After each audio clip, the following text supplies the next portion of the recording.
ராக்கெட்ரின்னு ஒரு படம் வந்துச்சு. அந்த படத்துடைய ஒரிஜினல் கதை யாரோடது அப்படின்னா விஞ்ஞானி திரு நம்பி நாராயணன் அவர்களுடைய கதை தான் அது. ISROல சயின்டிஸ்டாக வேலை பார்த்த ஒருத்தர். அவர் மேல ஒரு பெரிய புகார் வருது. இந்தியாவில் இருக்கக்கூடிய இந்த ராக்கெட் தயாரிக்கக்கூடிய ரகசியங்கள் இருக்குல்ல, அந்த ரகசியங்களை திருடி பாகிஸ்தானுக்கு வித்து விட்டதாக அவர் மேல ஒரு புகார் வருது. அவரை கிட்டத்தட்ட எல்லா விசாரணை அமைப்புகளும் போட்டு துன்புறுத்தி டார்ச்சர் பண்ணி வச்சு செய்ன்னு செஞ்சு நீ ஒத்துக்க ஒத்துக்க ஒத்துக்க ஒத்துக்கன்னு நாள் கணக்கில் அடிக்கிறாங்க.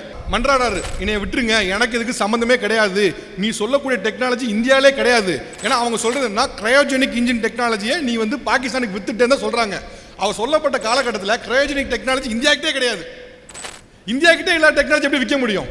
சட்டில இருந்தாலும் அகப்பேல வரும். என்கிட்ட டெக்னாலஜியே இல்லை, ஆனால் அந்த டெக்னாலஜி வித்துட்டே என் மேலே புகார் சொல்கிறேன். இருந்தால் தானே விற்க முடியும், என்கிட்ட இல்லைன்னு எவ்வளோ மன்றாடுறாரு.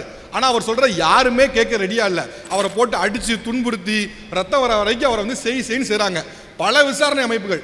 ஒரு காலகட்டத்துக்கு மேலே அவர் என்ன பண்ணுறாரு, ஐயா சாமி நீ என்ன அடித்தாலும் சரி எனக்கு எதுவுமே தெரியாது, என்னை விட்றா சாமிங்கிறாரு. அப்போ அந்த விசாரணை அமைப்பில் இருந்த ஒருத்தர் சொல்கிறாரு, போனா போதும் உன்னை விட்டுருதேன், நீ என்ன பண்ணுற அப்படின்னா போகும்போது ஏதாவது ஒரு இஸ்லாமிய பேர் சொல்லிட்டு போயிரு அப்படிங்கிறார். ஏதாவது ஒரு இஸ்லாமிய பேரை சொல்லி நான் உன்னை விட்டுருதேன்.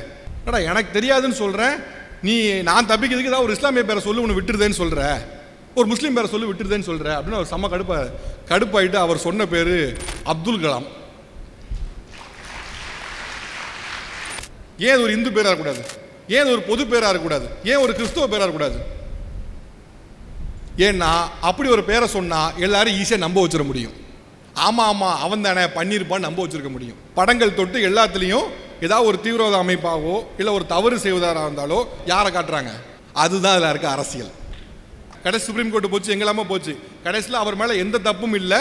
அவரை ஒரு நாள் துன்புறுத்தினதுக்கு நீங்கள் அவர் காம்பன்சேஷன் கொடுக்கணும்னு சொல்லி பணத்தை கொடுத்து அவருக்கு காம்பன்சேஷன் பண்ணாங்க சுப்ரீம் கோர்ட்டு.